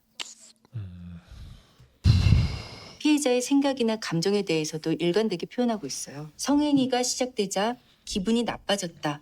엄마한테 혼날 것 같아서 싫었다. 싫다고 했더니 삐졌다. 울먹였다. 찐 사랑이 아니라고 했다. Oh, this is taking a turn. 피해자 역시 원치 않는 성관계를 거부할 경우 이 관계를 잃게 될까봐 두려워했던 것으로 보여요. 반대 신문하세요. 지난 3월 12일은 피고인이 신혜영 씨를 성폭행한 날입니다. 밑줄친 부분을 읽어주시겠습니까? 사랑해, 보고 싶어, 요오. 두 사람의 채팅창은 피고인을 향한 신혜영 씨의 애정 표현으로 가득합니다. 그런 면에서 신혜영 씨에게 온전한 성적 자기 결정권이 있다고 보기는 어렵습니다. 방금 전 증인은 신혜영 씨의 진술서가 일관되며 구체적이라고 했습니다. This is so uncomfortable. 진술서를 신빙성 있게 작성할 능력은 있지만 성적 자기 결정권은 없는 상태라. 당시 상황을 신빙성 있게 진술할 수 있는 능력이 있더라도 피고인의 악의적인 접근으로부터 스스로를 지키는 힘은 약하다는 거예요. Ooh, just laying it out. There's so much gray area here. Yeah, it's real uncomfortable to watch. 할 말 있습니까? 네네. 신혜영! 나 혼자 있어요. 방학 가면. 어디가? Oh. 나 방금 검사한테 들었는데 양정일 이 사람 전에도 이런 적이 있대. 그땐 성범죄 혐의가 아니었고 그 여자분 카드로 데이트 비용을 너무 많이 쓴 게 문제가 됐었대. 양정일이 돈을 물어주고 피해자 쪽이랑 합의를 했기 때문에 경찰이 사건을 검찰로 안 넘기고 조사를 종결한 거지. 그렇게 옛날도 아니야. 작년 일했나? What is going on with this episode in this case? 신혜영 씨와 진심으로 사랑하는 사이라고 했지 않습니까? 신혜영 씨는 대체 몇 번째 피해자인 겁니까? 아 무슨 말씀을 그렇게 하세요? 변론을 계속할 이유가 없습니다. 사임하겠습니다. 변호사님, 변호사님. 저도 우영 변호사와 같은 뜻이에요. Getting out of here. 찐사랑 맞아요. 근데 찐사랑이 꼭 첫사랑이어야만 하는 건 아니잖아요. 제발 좀 믿어주세요. 양정일 씨 사건 정말로 사임하실 거예요? 내일 정면섭 변호사님과 이야기한 뒤 사임계를 내려고 합니다. 아, 그러시구나. Till she figures out what BA means. 오빠 어떻게 이렇게 또 마주치네? 대박 신기하다. 이분 저번에 그 나누리. 아, 그런 거 아니라니까. 아니에요? 그럼 아, 지금 데이트 중이야. 다들 인사해. 안녕하십니까, 우영우입니다. 똑바로 읽어도 거꾸로 읽어도 우영우. It's the standard intro. 네. 안녕하세요. Oh. Oh, there's the BA. 바리스타 학원. 두 사람의 채팅에 따르면 신혜영 씨는 몇 달 Here we go Wow. again with the. 통과하는 시간엔 어머니 없이 자기 혼자 있다고 저한테 알려준 거죠. 지금 가야 돼요. 그래야 신혜영 씨를 만날 수 있어요. 야, 주방 한잔하자. 연락할게. 변호사님. We got a mission here. Oh, she wants to talk to her without her mom. Yeah. 신혜영 씨. 신혜영 씨, 저한테 하려던 말이 뭐였습니까? 감옥에 가지 않게 해주세요. She. 성폭행 안 했어요. 성폭행 안 했다고요? 엄마가 시켰어요. 그렇게 말하라고. Oh. 엄마는 남자 싫어해요. 제비 같은 새끼라고 싫어해요. She did say gigolo Yeah. bastards in the courtroom. Yep. 알고 있습니까? 양정인 씨가 제비 같은 새끼라는 거? 네네. 사랑합니까? 네네. 그러면 안 돼요?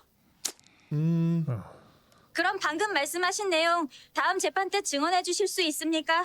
제비 같은 새끼요? 네? 양정일 씨가 감옥에 가지 않으면 좋겠다고 하셨잖아요. 근데 엄마가 안 된다고 하면요? 어머니가 안 된다고 해도 증언할 수 있습니다. 신혜영 씨는 27살 성인이니 스스로 결정할 수 있습니다. Well, I mean, legally. 어머니와 재판부가 대신 결정하도록 내버려 두지 마세요. 아니 내 연봉이랑 예금 적금에는 왜들 그리 관심이 많아? 첫 만남에 궁합 본다고 생년월일시 알려달라는 남자부터 For my birthday? 상대들이 너무 다 결혼할 생각으로 나오는 거 아니야? 소개팅을 하지 말고 클럽을 가봐.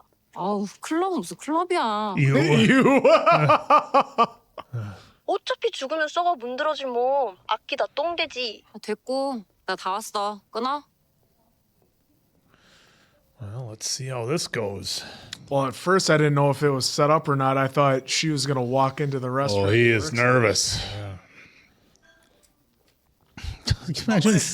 They sat him down at a table for 8? 처음 뵙겠습니다. 저는 김민식입니다. 다람쥐. 안녕하세요. 저는 최수연입니다. 이 근처라고 하셨죠? 제가 최대한 가까운 레스토랑으로 이렇게 예약을 한 건데. This is quite the place. 바람이 굉장히 귀엽게 부는 데서 사시네요. 네? 분당. 알아요. The tuba. 메뉴 고를까요? 예. The sounds that they're He's doing just- are making it like so much more awkward. 오렌지가 들어간 샐러드가 있네. 오렌지를 먹은 지 이거 얼마나 오래. Oh my god! What is it, Mason Quinn out on a date right now? Some good jokes he's got there. It'd be cheesy to. 식으로는 바나나 케이크 어떠세요? 먹으면 나한테 바나나? This guy's on fire. What could go wrong? 요리하신다더니 그런 농담을 참 많이 하시네요. 제가 그랬나요? 이거 뭐 직업병인가? 쫄면 먹고 쫄면 안 돼. 울면 먹고 울면 안 돼.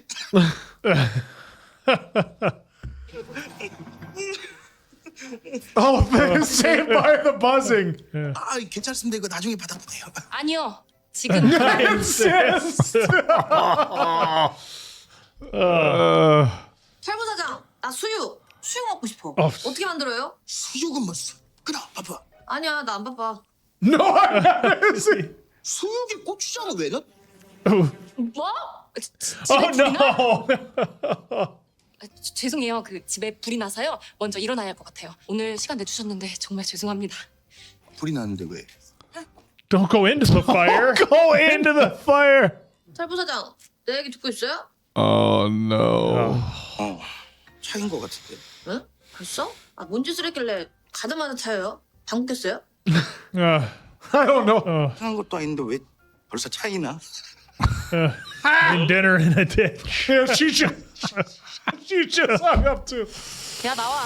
클럽 가자. We're clubbing. Get 어차피 ready. 죽으면 썩어 문드러진다며. 아끼다 똥 되기 전에 나와. 흔들어 제끼자. All right. Well, that certainly changed. Boy, she looks like she's having fun now. 아 그래서 어떤 남자면 되는데 그냥 좀 괜찮은 남자가 어떤 남잔데? That guy cut the collar off his jean jacket there? 키 그냥 적당히 크고. Right there. 운동 잘하는 것 같은 어깨. 미소는 부드러. I couldn't see it because I'm reading. It's right on the right side of the screen. There's a guy who cut his right there. Look, cut the collar off his jean jacket. Yeah. 나를? It's the way to do it. Oh, this guy's coming over. 오늘 음악 좋죠? Music's good. 네.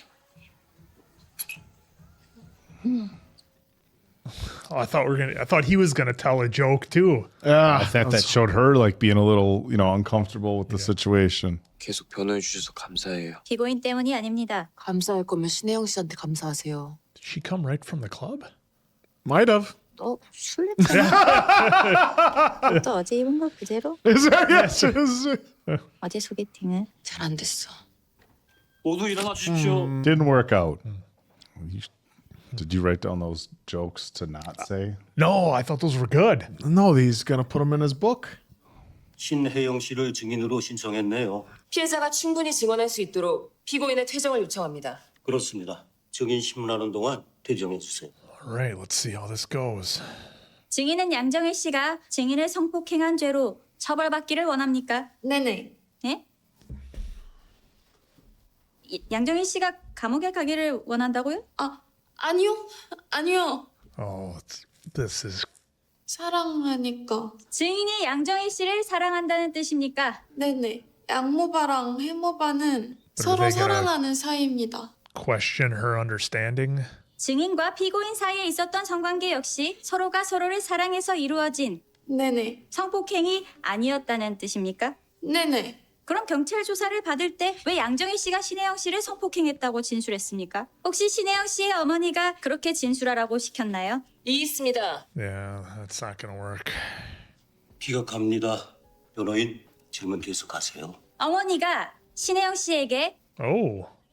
꼭 진술하라고 시켰습니까? 해모바가 감옥에 가지 않게 해주세요. 양정일 씨를 사랑한다고 하셨죠? 성관계가 뭔지 아십니까? 네네. 성폭력이 뭔지도 아십니까? 네네. 둘의 차이가 뭐죠? Oh.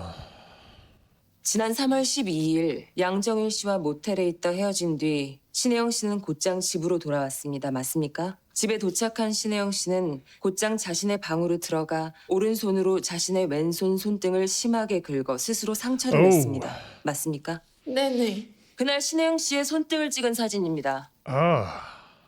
그거 왜냐면 피고인의 일방적인 성행위 때문에 극도의 스트레스를 받았던 거 아닙니까? 이해했습니다. 어머니가 발견해 병원에 데려갈 때까지 자해를 멈추지 않았던 건 피고인의 성폭행으로 인한 신혜영 씨의 정신적 후유증이 그만큼 컸다는 뜻 아닐까요? Oh, this is a lot. 이것이 피고인과의 성관계 때문이라는 건 그저 검사의 추측일 뿐이고요. 검사는 지금 증인에게 질문을 하는 겁니까? 아니면 본인의 추측을 가평하는 겁니까? No. We don't normally see him get like that. 엄마.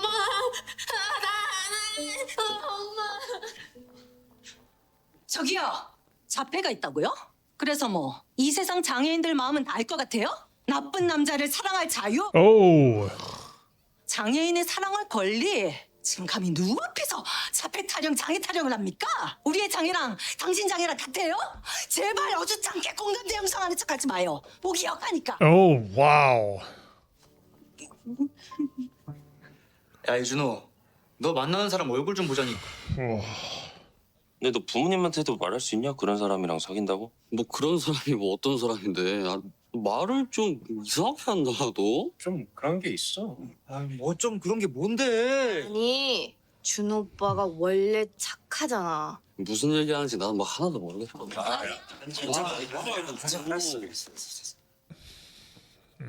내가 해봤는데 그거 사랑 아니야. Oh. 좀 불쌍한 여자 만나는 거 사랑 아니라고. 연민이야. 취했네. 우리 도와주고 싶은 불쌍한 여자? 아니 도대체 누가 그렇게 불쌍한데? Oh, this is bad.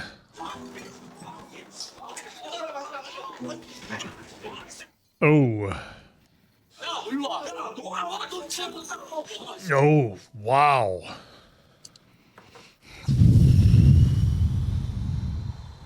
태산의 태수민 변호사랑 대학 동기 아니세요? 말도 안 되는 뭐 좀 엉뚱한 소리를 하던데. 엉뚱한 소리? This fucking guy. 아이씨, 자식이 있다고? 자, 변호사님도 아세요? 야 그거 그냥 낭설이야. Old rumor. 갑자기 유학을 간다면서 휴학을 한 적이 있어. 대단한 집 애니까 언제 어딜 유학 간든 뭐 그러다 보니까 뒷말이 나오다 그런 소문까지 만들어진 거지. 하여간 사람들 상상력하고는. 변호사님 그럼 혹시 태수민 변호사가 휴학했던 게 몇 년도였는지? What year? He's gonna narrow it down. 군대 가기 전 24살 때였으니까 6년인가 그럴걸? 26년 전이네요? 1996년이 26년 전이야? 야 시간. Yes, it does. 내가 그때 영숙이랑 잘만 됐어도 그때 태어난 애가 지금 한 27살쯤 된 거잖아. 그 올해 입사한 여자 신입들 대부분이 전부 그 또래거든요. 아 그래.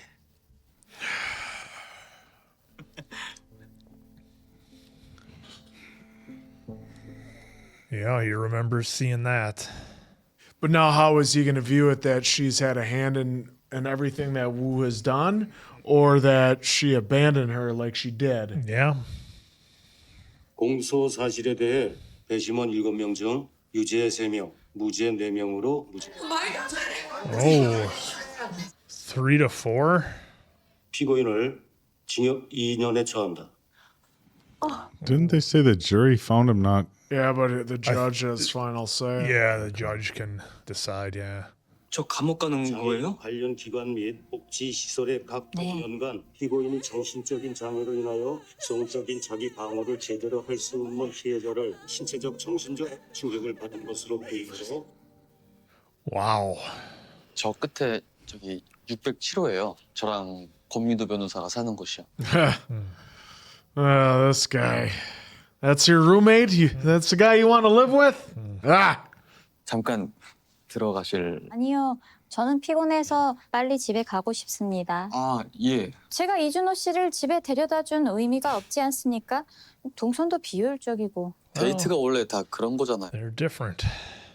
장애가 있으면 좋아하는 마음만으로는 충분하지 않은 것 같습니다.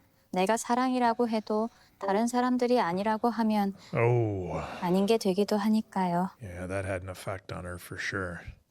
다른 사람들이 아니라고 해도 내가 사랑이라고 하면 사랑이에요. 저와 하는 사랑은 어렵습니다. 그런 거 같아요. 그래도 하실 겁니까? 네.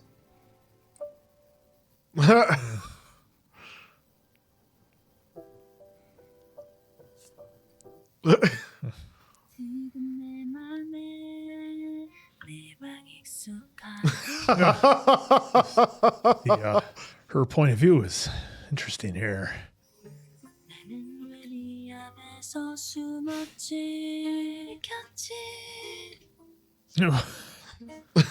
Well, she didn't Making like light being in the go back dark. on. 키스할 때 원래 이렇게 서로 이빨이 부딪히. 아니요. 그럼 어떻게 해야? 조금만 벌려주시면 좋을 것 같아요. 눈도 좀 더 감아주시면 좋을 것 같고요. 아. 너를 꼭 안아줘 내 맘에 나를 전부 담아주고 싶. Wow, this was the episode that hit us with everything. Very complex.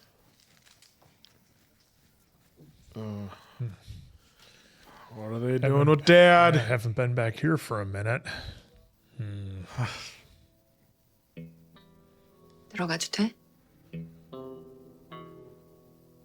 Are we going to get more of this or are they going to tease us again? Yeah, what's the purpose of this meeting? 영우가 포기라도 하면 어쩌려고 여길 찾아와. Well, we already talked about that. 미국 보스턴에 태산 해외 사무소가 있어.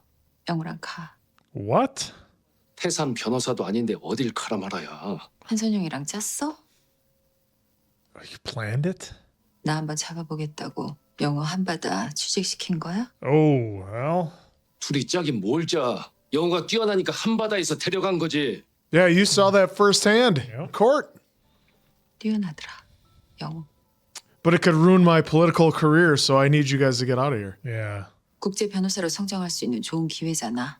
영우 설득해줘. 거기 일에만 집중할 수 있게. 내가 다 지원할게. Yeah, just move on the other side of the world. 담당 의사나 상담사 있나? 뭐? 자폐가 있던데 영우 전담으로 돌봐줄 전문가가 있냐고. 영우한테 필요한 치료 내가 다 해줬어. Yeah, he was there. 지금 생활 잘하고 있고. 그래? 선배가 충분히 해줄 수 없는 건 아니고? Oh, wow. 최고의 환경 만들어주자. 자폐에 대해선 인식도 치료도 영우한테 붙여줄 자폐 전문 의사나 상담사도 많을 거고. 그런데 여기선 영우 혼자잖아. 선배가 영우 인생 평생 따라다니면서 Just 책임져 줄 trying to 거야. use her to leverage him. 네가 뭔데 이제 와서 이래라 저래라 참견이야. 그동안 코빼기 한번 안 내밀고 이기적으로 살더니. Here come the fireworks. 낯짝 두꺼운 건 선배지. 우리 약속 잊었어? 영우만 낳아주면 평생 내 눈앞에서 사라지겠다며. 그 약속 깨고 보란 듯이 나타난 건 무슨 뜻인데? 영우 앞세워서 나한테 뭐 복수라도 하고 싶은 건가? 선배 나한테 돈 뜯어내고 싶어서 이러는 거야? Oh, yep. Here it goes.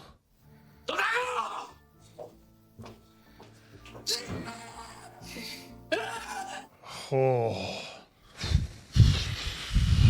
Wow.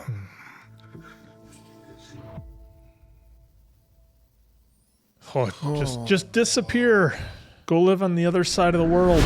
This one. What an episode. The complexities, the intertwining. They've been doing or maybe I'm overthinking about whatever, but because like it seems like the last few episodes, the cases have definitely intertwined with our main story. Yeah. Even with, because like the last one with like letting kids be kids type thing, with how, with how Wu was, a few episodes ago, was about seeing the beauty in things that not everybody sees, to have just, make something go right through it like a highway and stuff like that. And then this one really leaned into the loving of someone with a disability, and so they just keep mirroring more and more of the cases, so that way you get all viewpoints and from every side to what's going on. Yeah, they're definitely this one was probably the hardest episode to watch for me.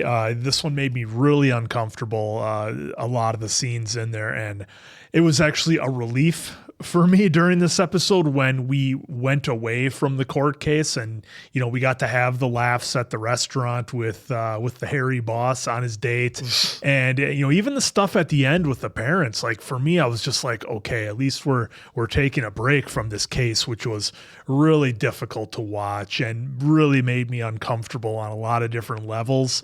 I'm glad this one's behind me now. It's not like I hated the episode. It just made me very uncomfortable to watch. And I get it, because we talked about this. We brought this up. I mean, here we are in episode 10, and we brought up, okay, how do you handle the very delicate situation of someone with, whatever disability it might be and how they would handle any kind of romantic situation or love life or, anything like that. And man, this episode was really, really tough, and it really dug into that on a lot of different levels. And we, saw the court case was pretty much, that whole situation, I think, played out with like some kind of long game.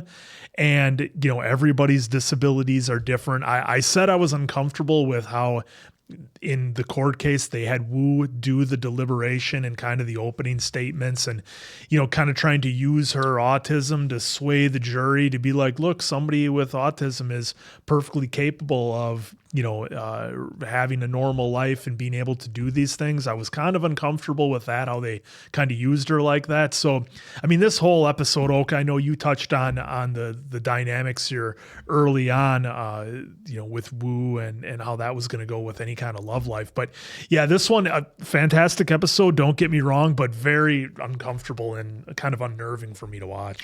I've spoken very, very vaguely, on my experiences, just in the interest of, I guess, being vague. And folks, I've seen the comments, so I'm going to speak very clearly on this. I have been dealing with very similar issues to what was in this episode for over 15 years now, except it's flipped as far as genders. Somebody that is very close to me, I'll leave it at that, that is very close to me, that is a handful of years younger than us, that cognitively, I guess I would say is probably similar to this show. If I had to, you can't put an exact age on it, right? But I would say probably 12 or 13.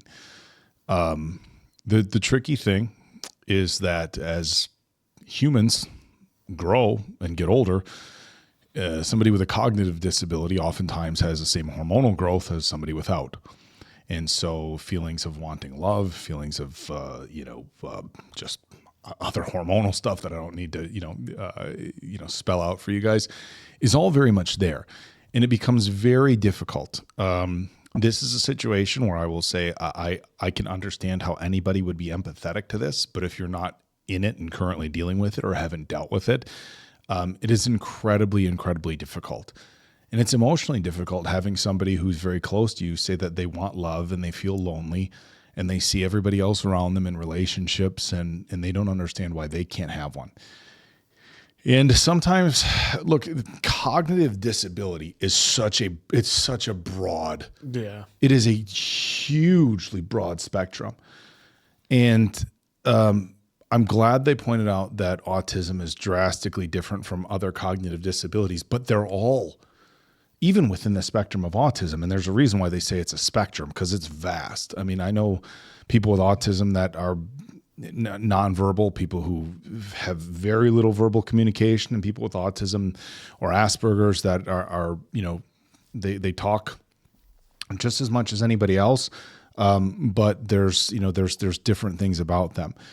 And so it's different in this situation, and I know it shouldn't be, but I'm telling you, society looks at it different because the person that I'm close with is a male, and this is just society, and it's by no means am I saying that consent is less important for man. I'm not saying that at all. It's just the way people look at it is different.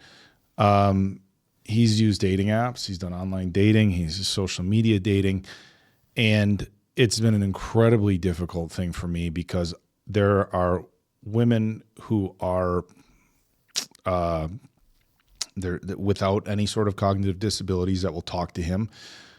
His text messaging and his writing on social media, you can tell that he's literate. He can write and he can read, so that's not there. But as far as structure of sentences, capitalizations, things like that, you can tell that there's a cognitive disability here. And the number of women who have no issue whatsoever with his spelling or his ability to have these conversations is alarming to me.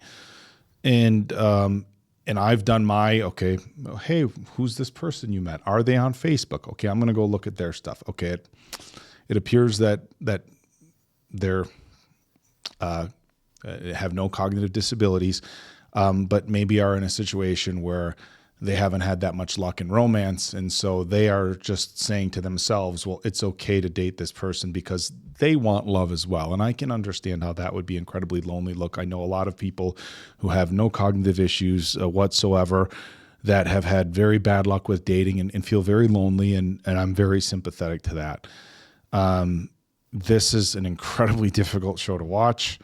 I think anybody can see that as reactors, this is difficult because they are breaching of an incredibly sensitive subject. And where this becomes more sensitive is when you have people who are aware that they have cognitive disabilities and are aware that finding love with people who don't can be very tricky, and finding somebody who's on the same spectrum as them can be very tricky. And we've had people in the comments share, hey, I'm autistic and that they want to find love just like anybody else. And I understand, look, it's got to be an incredibly difficult thing. And for people without any cognitive disabilities, our likes and dislikes are so different. I mean, you can't think about people just trying to date and the things you have in common and the things that you enjoy doing, your life experiences, all sorts of different things that make finding a match so difficult. And then you throw in these other things, and it's incredibly difficult.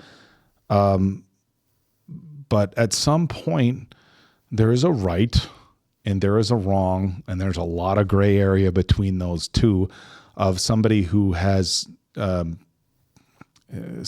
cognitive disability, and I know that's a huge broad word, right? But I'm just going to use that, and somebody who doesn't. And I think the show, here's what I'm going to say: the show did a good job at talking about how sensitive that is. As a parent with a child with a cognitive disability, you want your child to find love, but you don't want your child to be taken advantage of by somebody. The mother definitely portrayed that. And finding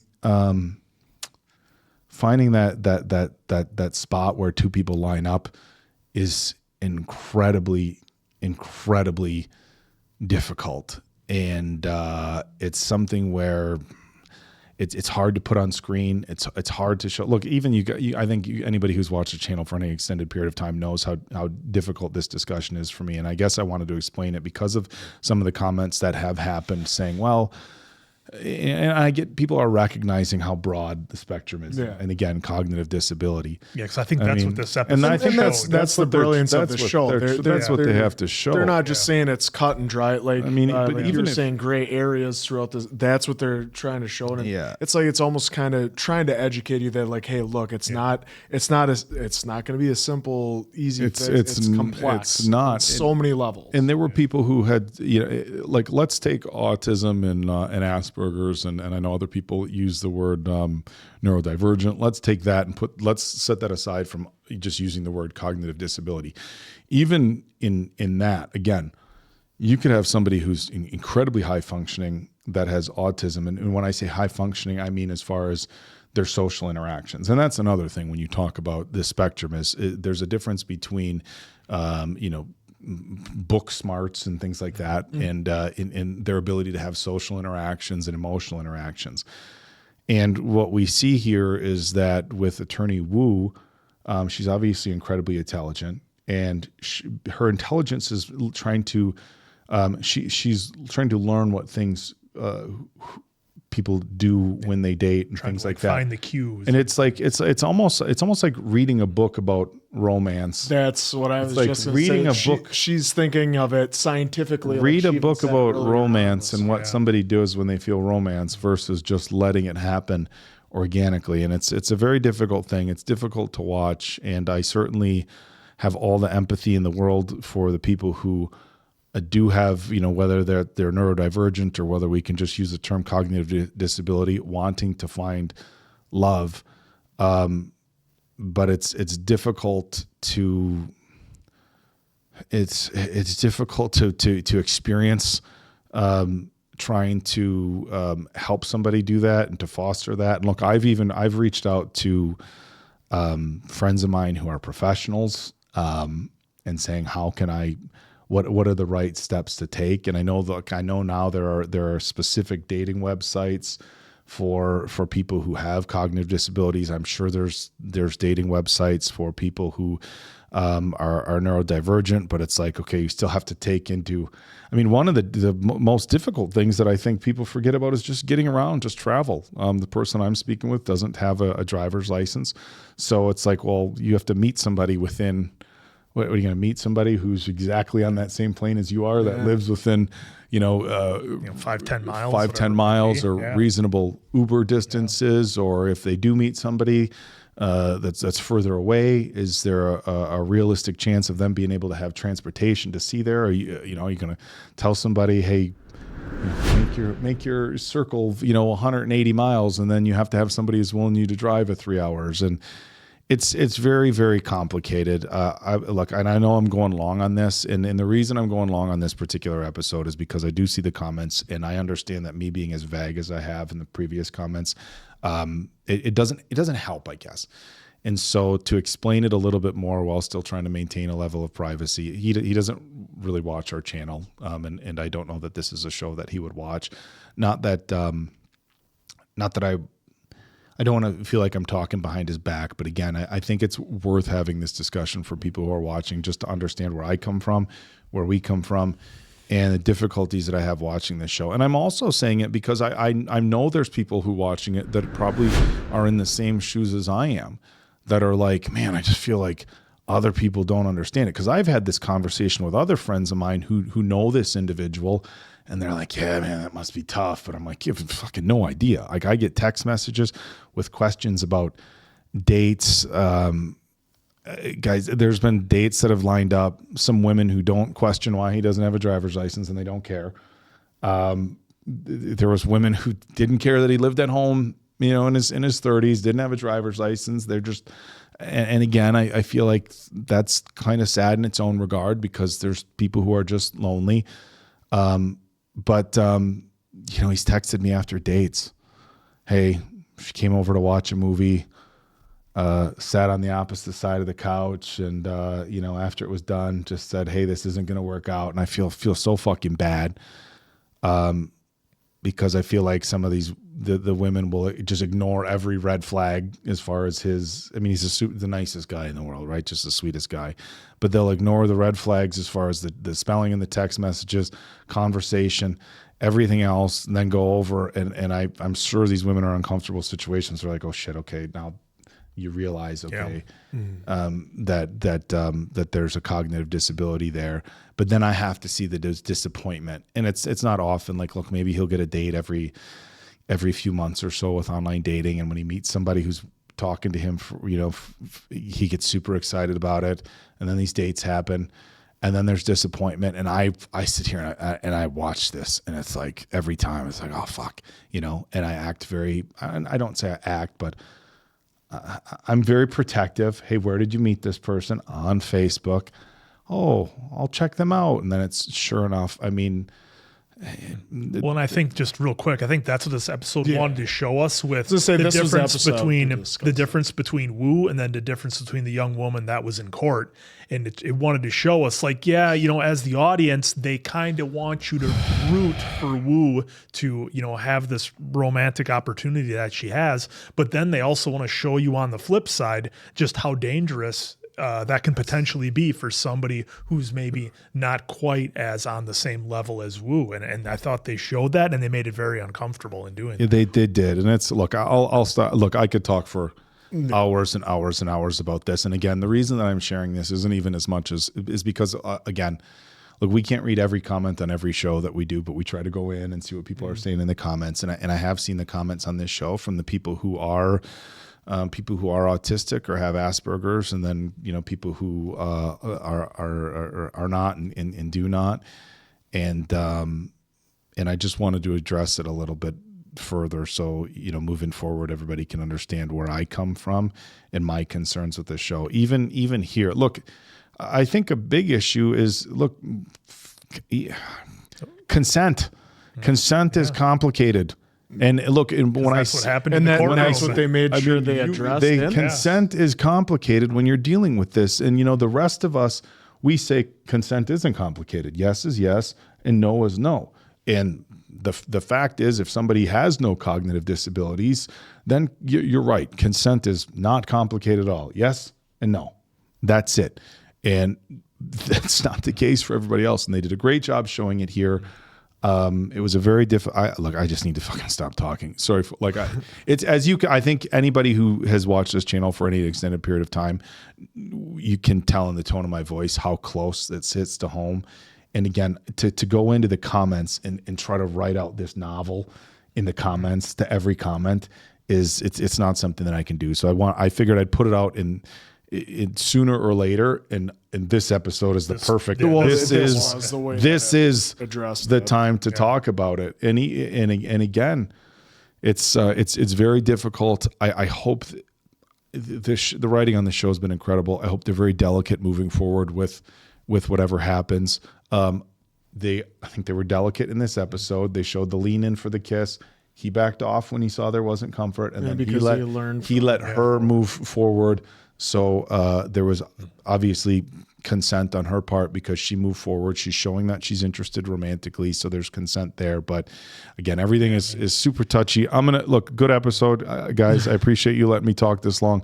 But if I was going to explain myself, this was the episode to do it. Well, and I thought they did a good job, and I'll make this obviously real quick, with Jun-Ho and his situation with all his friends, where they were kind of questioning him, like, okay, what's the end game here? They even said the word, they even said the words, I think, end game perhaps, but if not, whatever. But like they were getting at that, like, where are you going to go? Is this some kind of thing? Do you love her or do you just feel sympathy for her? And he got really pissed when they questioned that, broke out into a bar fight.